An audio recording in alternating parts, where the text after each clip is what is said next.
Bonjour. Bonjour. Aujourd'hui, je suis avec Aliette de Villeneuve et nous sommes chez NPA Conseil. Et Aliette, chez NPA Conseil, est responsable du pôle contenu et marketing et donc à NPA Conseil. Donc voilà, nous allons discuter de télévision. On va faire un bilan ensemble parce qu'on est aujourd'hui le 29 novembre. Un bilan autour de la rentrée et nous raconter un petit peu quel est votre métier. Ça marche. À tout de suite. À tout de suite. Donc Bonjour. voilà. Ça va? Ouais, très bien. Pas fin de saison, mais fin d'année. Presque. Oui, voilà, sur les chapeaux de roue, j'imagine. Ouais. Il se passe énormément de choses chez NPA. Beaucoup de choses, oui. Ouais. Vous allez nous raconter un petit peu quel est votre métier dans quelques instants, mais il y a une question d'actualité qui se pose. Alors il y a évidemment les bilans autour de la télévision, d'une rentrée un peu foisonnante, mais on est aujourd'hui le 29, donc on diffusera dans quelques jours, mais on enregistre aujourd'hui 29 novembre, et Delphine Ernotte se retrouve aujourd'hui en rendez-vous avec la ministre de la Culture. Donc vous n'êtes pas sans savoir qu'il y a un petit problème à France Télévisions. Je voulais avoir votre avis sur la situation. Est-ce que l'info est en danger? En tout cas, voilà, comment vous lisez ce qui est en train de se passer?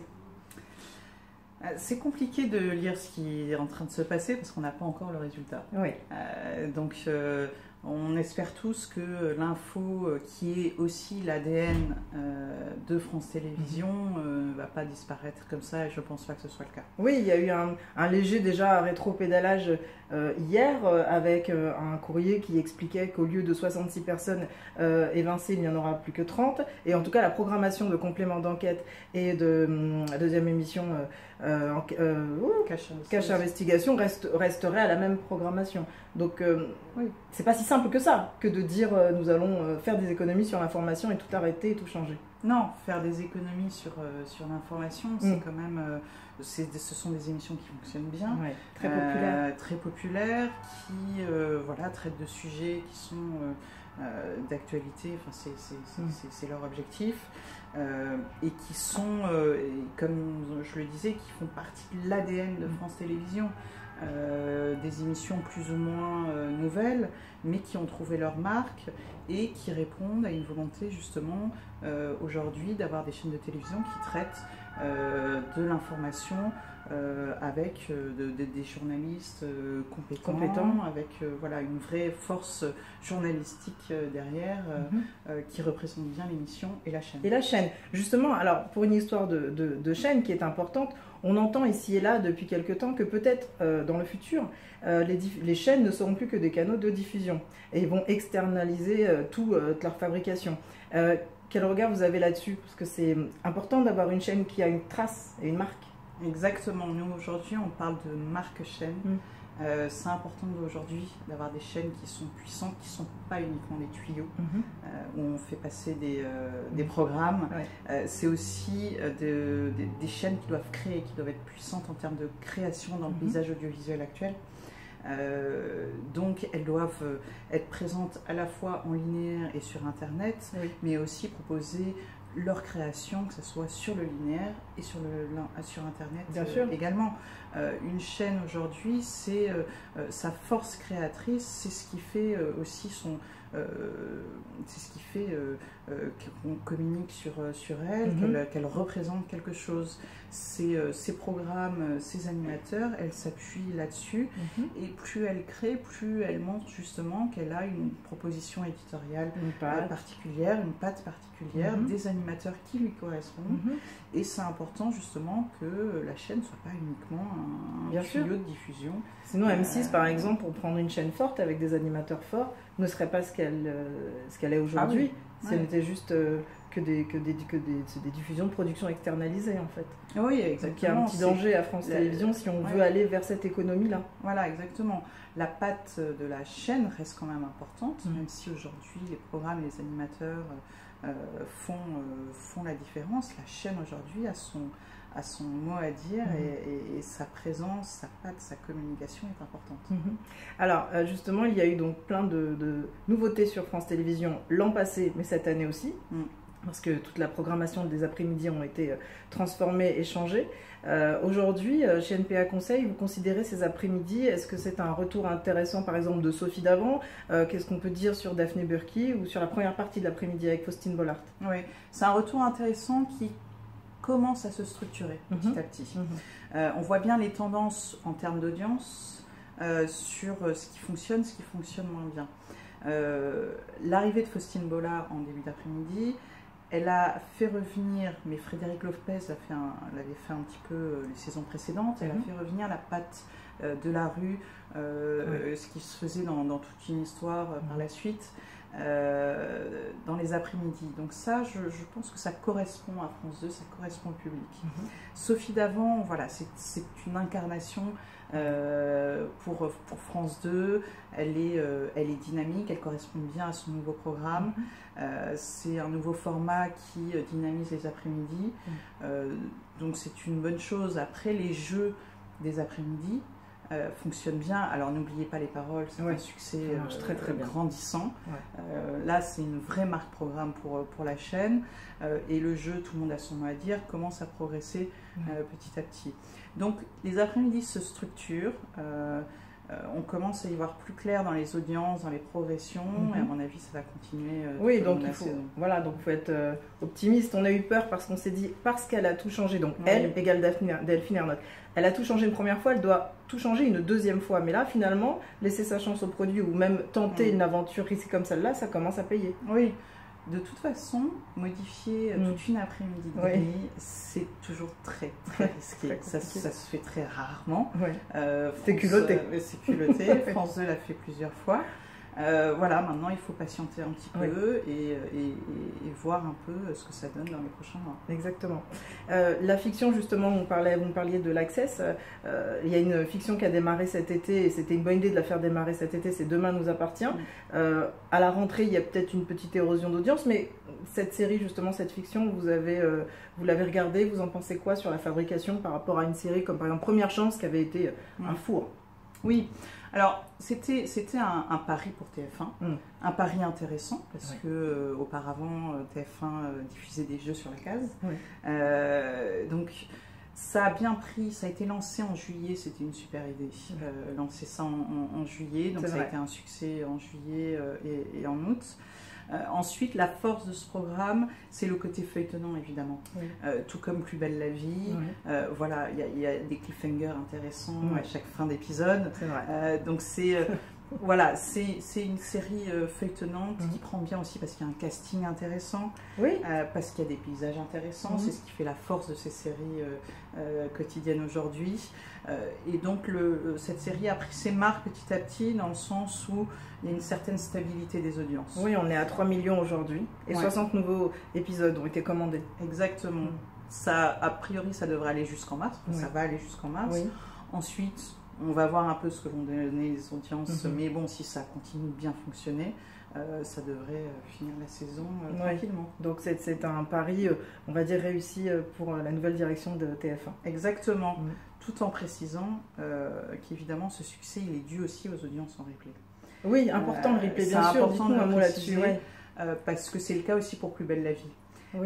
Ces feuilletons quotidiens, ils ne sont pas forcément à un horaire accessible à tout le monde. On sort du boulot ou que sais-je.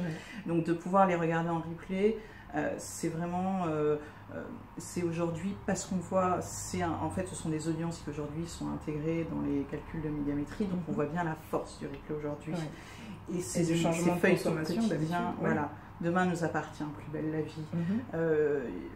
Capitaine Marlowe. Voilà, Capitaine Marlowe, ça c'est un vrai succès en replay. Incroyable. Tout comme les émissions de télé-réalité aussi sur la TNT. Ça marche très bien en replay. Ça marche très bien. Je pensais que c'était plutôt un programme justement que les aficionados sauteraient sur la télévision pour ne pas louper une miette à l'heure dite, linéaire. Non, parce que même chose, c'est pas forcément un horaire accessible, donc c'est très regardé en replay. D'accord, donc il y a un vrai changement de consommation d'habitude. Exactement, et c'est pour ça que les audiences, nous on a les audiences 4 écrans, c'est intéressant de voir ce que ça donne aujourd'hui. On n'est plus que uniquement sur des audiences linéaires, c'est tout l'intérêt de cette évolution de la mesure d'audience. Et du coup, je reviens à la première question d'une chaîne qui doit imposer sa voix et sa marque pour justement pouvoir ne pas être un replay parmi d'autres. Exactement. Ouais. Ouais, je comprends.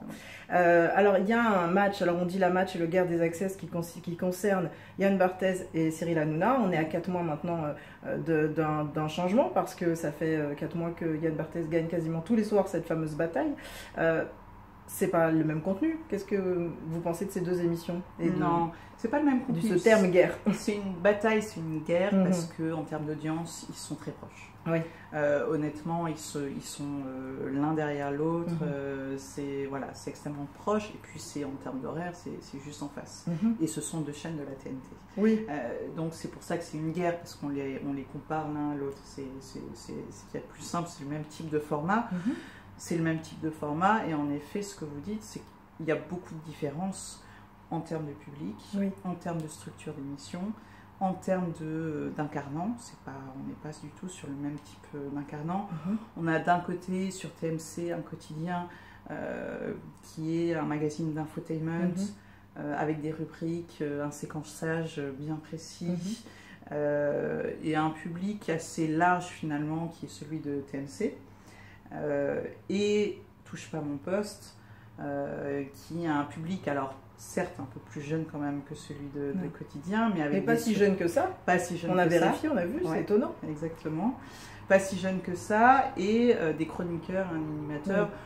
C'est une autre alors culture. Certes plus charismatique, il faut bien le dire pour Cyril Hanouna, qui quand même en termes de communication est plus puissant que Yann Barthès, qui se la joue plus discret. Mais des chroniqueurs totalement farfelus avec ceux de quotidien. Oui, complètement. C'est vraiment pas la même école.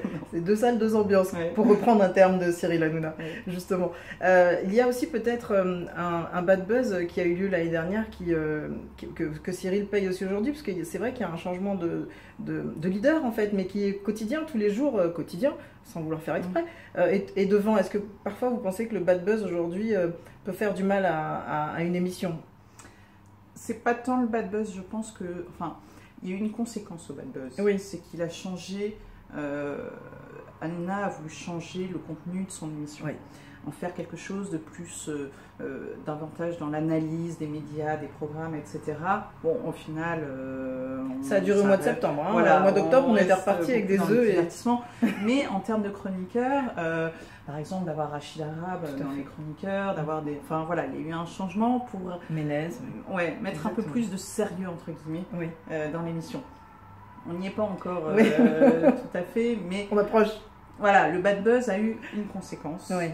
C'est d'avoir un contenu. C'est d'avoir un contenu et c'est de voir les choses différemment. Alors justement, donc en parlant de contenu, donc votre poste c'est responsable pôle contenu et marketing chez NPA Conseil.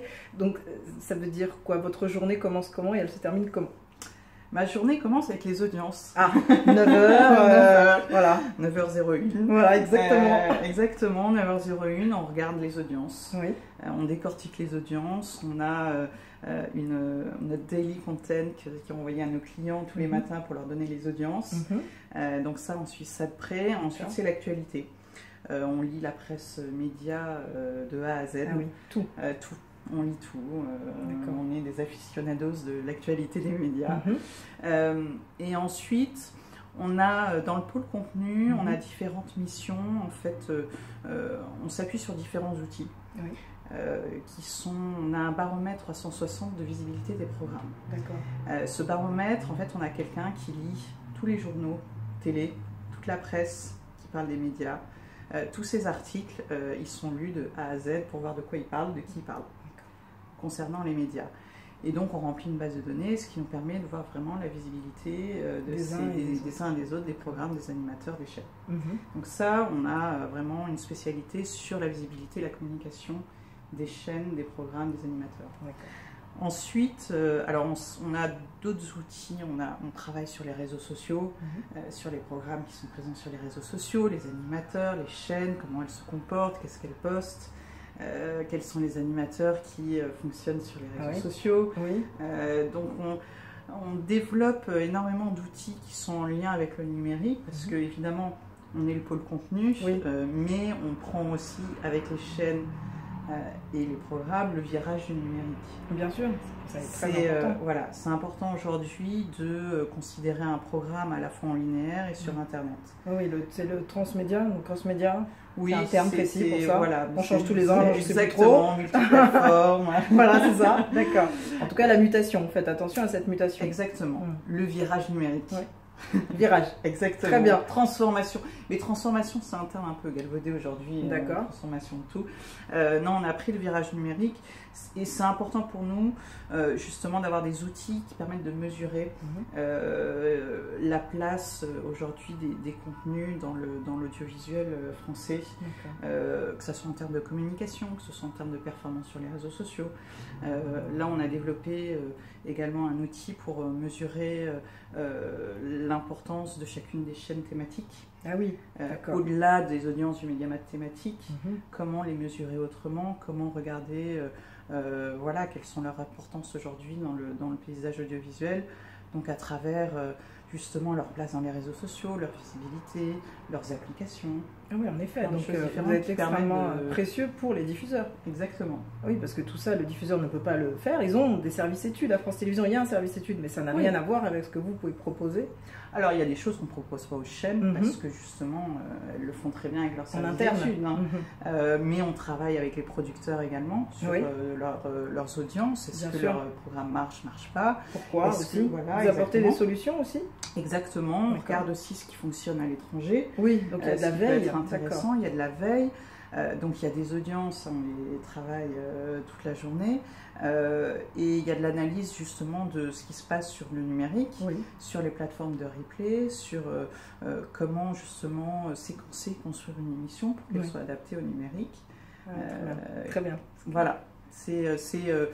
Et même chose sur les animateurs, ce qu'on disait, mesurer la performance des animateurs, c'est aussi leur conseiller sur le type de post, le type de tweet à mettre sur les réseaux sociaux pour que justement il y ait un engagement de l'internaute, pour qu'il y ait une espèce de... le lien, on ne le fait pas forcément entre les performances sur les réseaux sociaux et l'audience télé. Ce qui compte, c'est la marque.